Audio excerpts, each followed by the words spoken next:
The following race is one of those instances where two Republicans are forced to run against one another. You take two Republican districts, carve them up, force two to run against one another, and take what's left over and create a Democratic district. That's what they can do when they wiggle the lines around. This is a district that's kind of to the west of Nina Menasha, Oshkosh. If you imagine like the northern western shore of Lake Winnebago and move to the west, that area.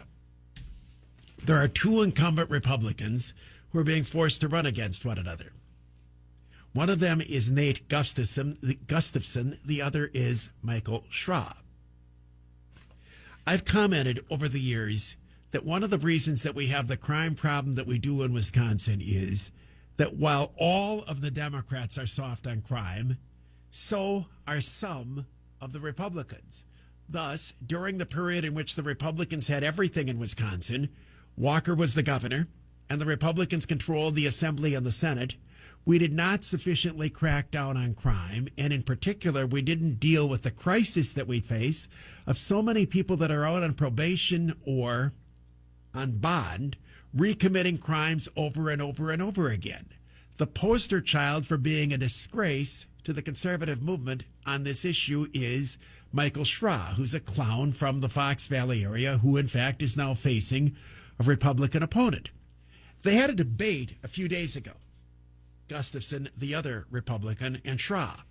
And the moderator actually asked the question about why Schraa was the only Republican in his committee, the committee he chaired, to vote against the Republican proposal to crack down on bail by revoking parole of individuals who violate the terms of their release.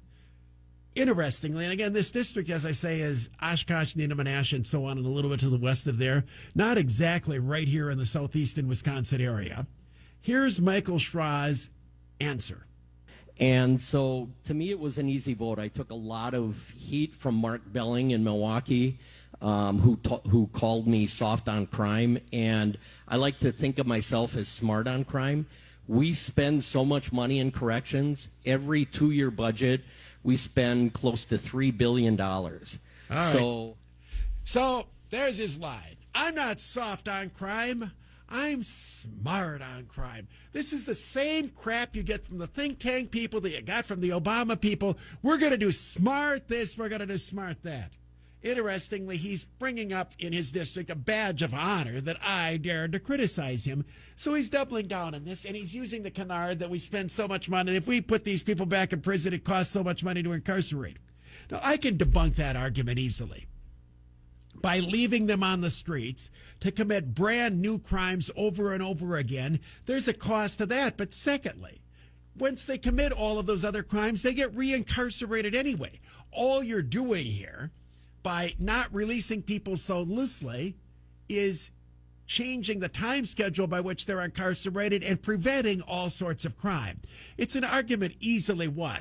Now, as I say, that guy's sitting up there in the suburbs of Oshkosh, where maybe there isn't the same degree of crime problem as there is in southeastern Wisconsin, where you have people being given probation and released on supervision, committing new crimes, breaking every rule in the book.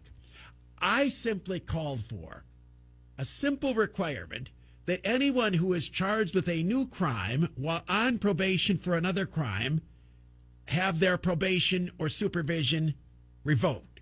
It was a reasonable position, but it didn't happen during the time the Republicans were in control, in large part because of this buffoon Schraa, who's out there, I'm going to be smart on crime. The being smart on crime is the reason we have a crime wave that has been relentless in southeastern Wisconsin and is beginning to touch a number of the other parts of the state. Sadly, it's pretty easy for some of these clowns to say these things in a district that includes, is Winnicott in that district? But they end up governing the rest of the state.